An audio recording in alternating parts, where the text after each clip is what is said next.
My name is Abigail Atkunda. I'm from Uganda. I live in Entebbe, and I just want to tell you a little bit about myself. I'm 35 years old, but I'm on a journey, a self-healing journey, and at 18 years old, my parents separated. Well, my dad was really never at home, so he finally left. He finally came one day and just packed up his bags and left. And you know, he couldn't provide for us unless we went to stay with him and my stepmother. But it was tough, as you can imagine. So after some time, it couldn't work because I wanted to be with my mom and my dad wouldn't let me. So I had to leave home at 18 years old and, you know, start hustling basically.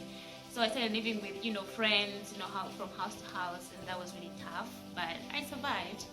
And so because of that, you know, I ended up making wrong decisions, as you can imagine, because I didn't have the right guidance. I felt like, you know, I didn't have the care that I needed, that I should have had. You know, living home like that was not easy. I still wanted to go to school, but I couldn't go to school since I didn't have anyone to provide, you know, my school fees.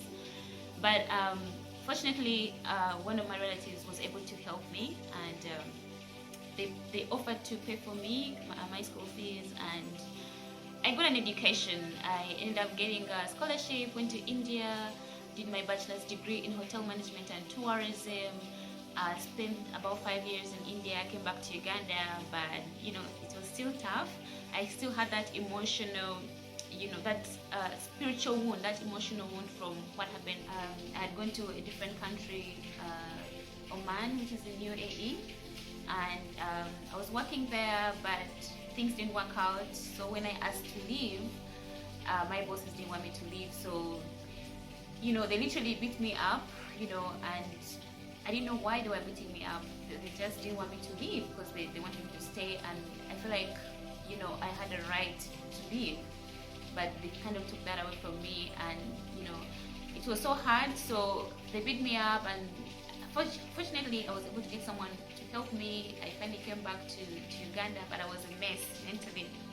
So because of my whole history with emotional distress and that spiritual wound from my family breakup and all that, I was just a mess. I just felt like I was alive, but I was really dead. It's like I was in this world, but I was not, and I felt like nobody understood me. So I started on a journey of self-healing. You know, I asked God, you know, God, you're the one who knows everything that has happened to me. You were there when that was happening to me. You've been in my life, you've been seeing everything that has been happening. So help me, show me what to do, and help me to heal on this journey to become a better person. And that's how, you know, it started. I started, you know, doing all the research that I could.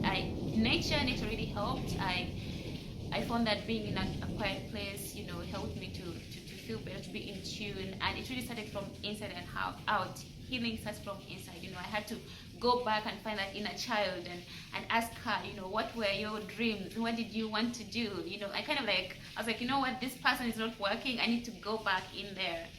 And you know, she started guiding me, that inner child started guiding me, and I started believing in myself again, and you know, really just seeking God and taking it one day at a time. Really, sometimes I would wake up and I don't want to do anything, but you know, I found that just accepting the situation as it was, and believing that, you know, it will get better, that really helped me a lot. And one of them, this is the most shocking one. One of them is massage therapy, you know, body work. And because to me, massage therapy is deep. It's not just, you know, helping someone relax. It's more like really, you know, going in there and talking to somebody and helping them get in tune with themselves as well. And it's massage for me is healing. It's a healing, you know, every session is a healing session for me and my client. What helped me also was the essential oils that I use, and the hot stones, the rocks, they're black rocks, and they're really amazing. They just have like this magical healing because it's nature, you know. And so every time I work on somebody, and every time they'll get off that table and they're like, oh my goodness, this is, what is this? This is amazing. That would keep me going because I knew that I had helped somebody else. And I know that, you know, most people appreciated my sessions because I gave it my all, because it was more about me and the client than just getting the money from the client. It was a healing session for both my client and I. So I really found that helpful. Nature, of course, being around water, you know, just being in that calm environment. And I found that I didn't like being around loud noises, or so I stopped going to loud places, for example clubs, or I tried to find ways of just keeping still. And I read a lot. Reading helped. Of course, it depends on what material you're reading. I'm reading about mental health, but really also, just knowing that God was with me and He knew. Like, I feel like, my heart was safe. And I remember my prayer was, God heal me from inside and out, and that really helped a lot. So I feel like I can help other people. Yeah.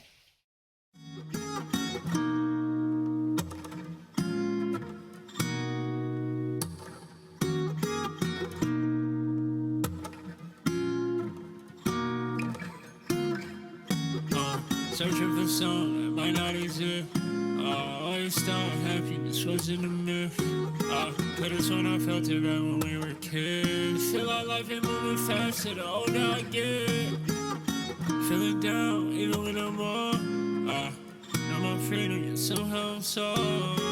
I don't wanna feel I became numb. Used to try to heal with the same drug.